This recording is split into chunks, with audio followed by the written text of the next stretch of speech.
ମାଲକାନଗିରି ଜିଲ୍ଲାରେ ନବନିର୍ମାଣ କୃଷକ ସଂଗଠନ ପକ୍ଷରୁ ବିଭିନ୍ନ ଦାବି ନେଇ ବନ୍ଦ ଡାକରା ଦିଆଯାଇଥିଲା। ବିଶେଷକରି ଚାରୋଟି ମୁଖ୍ୟ ଦାବି ଯଥା ମଣ୍ଡିର ସଠିକ୍ ପରିଚାଳନା ହେଉନଥିବାରୁ ଚାଷୀ ସମସ୍ୟା ଭୋଗୁଥିବା, ସ୍ମାର୍ଟ ମିଟର ଲଗାଇବା ନାଁରେ ଲୋକଙ୍କୁ ଶୋଷଣ କରିବା, ପଲ୍ୟୁସନ ସାର୍ଟିଫିକେଟ୍ ଆଳରେ ଅର୍ଥ ଲୁଟ୍ କରିବା ଏବଂ ବିଗତ ଦିନରେ ଭୁବନେଶ୍ୱରଠାରେ ହୋଇଥିବା ଆନ୍ଦୋଳନ ସମୟରେ ଗିରଫକୁ ବିରୋଧ କରି ଏହି ବନ୍ଦ ଡାକରା ଦିଆଯାଇଛି।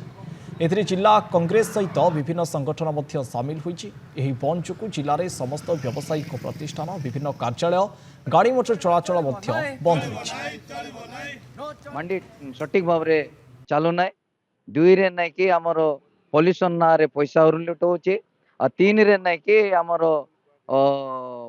स्मार्ट मीटर ना रे ओरी लुट होची आ चारि रे आमर नवनिर्माण कृषक संगठन भुवनेश्वर रे 16 तारीख रे आमे आंदोलन करथिलु। कृषक लोक मान को धारणा देला बेलू जेल देइतिले माड़ भी मारचंती। तेणु करी ए सबु कृषक मरण नीति चलव ना ओडिशा रे। परिस्थिति आम बर्तमान लक्ष्य करुँ मालकानगिरी जिले में प्रत्येक मंडी धान बर्तमान भर्ती होगी सरकार धान नौ ना गोटे बाहाना मात्र करुच्ची टार्गेट ना टार्गेट तो मुझे सीना चाषी बिक्री कर टोकन ना आप विश्वास करें आज पर्यंत अधिकांश चाषी प्राय 30% चाषी टोकन आसी ना आ जो मान टोकन आसी मार्च मस धान नापी अच्छी जदि मार्च मसरे माने धान ने कि ना तार विश्वास भी आम कर कारण गला वर्ष मार्च मसरे धान नहीं ना।